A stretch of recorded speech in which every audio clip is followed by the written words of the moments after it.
వీళ్ళు ఆ చుట్టుగుంట దగ్గర నుంచి వాహనాలని నిలిపేసి, అంటే గంట సేపు ఈయన రాకముందు ర్యాలీ కోసం వెహికల్స్ రెడీ చేశారు. అక్కడి నుంచి లోపలికి వచ్చిన తర్వాత రైతులు తీసుకొచ్చే లోడ్లు రోడ్ల మీదే ఆపేపిచ్చారు.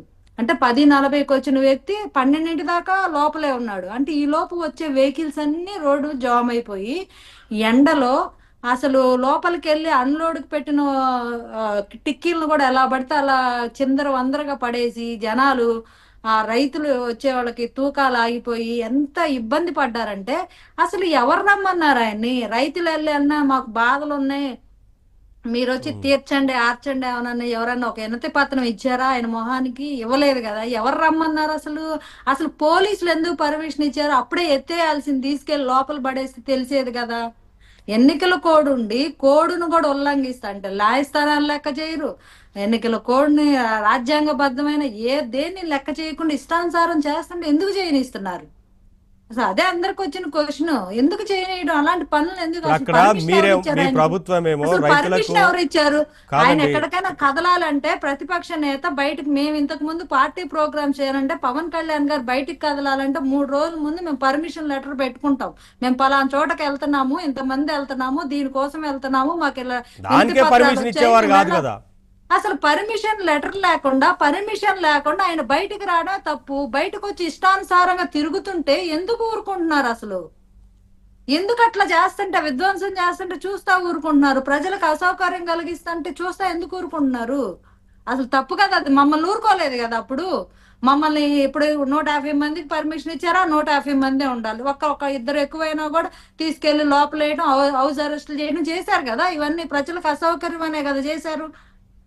సరే, అలాగా మీరు చేశారని మేము చేయట్లేదు అనుకోవచ్చు. ఇదేంటి అసలు అంత నేరోగా ఉండే ప్లేస్ లో అంతమంది జనాలతోటి, పెయిడ్ ఆర్టిస్టులతోటి, వాళ్ళు ఏమైనా స్వచ్ఛందంగా వచ్చిన రైతులా? కాదు. ఇక్కడ లోకల్లో మనిషికి ఇంతని తీసుకొని కిరాయికి తీసుకెళ్ళిన మూకని తీసుకొని వెళ్ళి అక్కడ రైతుల మీద మొత్తం వదిలేస్తే ఎట్లాగా? అందులోనే చాలా టిక్కీలు మిస్ అయినాయండి. వెళ్ళేటప్పుడు ఇంట్లో పచ్చళ్ళకనో కారాలకనో తలా ఒక టిక్కీ కార్లో వేసుకొని పోయారంట. అంటే వీళ్ళు వచ్చిన రైతులకి ధర కోసం మీరు వచ్చారా? రైతులకు సహాయం చేయడానికి వచ్చారా?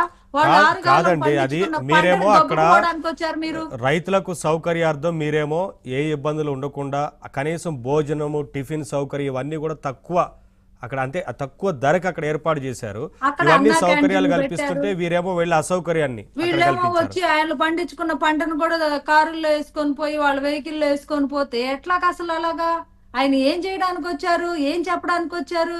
అదేదో ఆ ప్రెస్ మీట్ లో ఏడవచ్చు కదా, లేదా అసెంబ్లీకి వెళ్ళి మాట్లాడవచ్చు కదా. అక్కడ మీ వైఫల్యం చేయకుండా ఉందండి. రైతుల పోలీసులు దగ్గరికి వెళ్ళి పోలీసులు ఏం చేస్తున్నారు?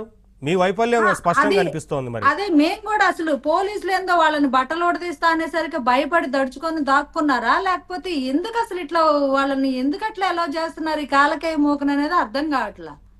దానికన్నా విలువ ఏదన్నా ఉంటే ఇది ప్రజాస్వామ్యబద్ధంగా మా గొంతులు నొక్కేస్తారా అనడానికి అవకాశం ఉంటది.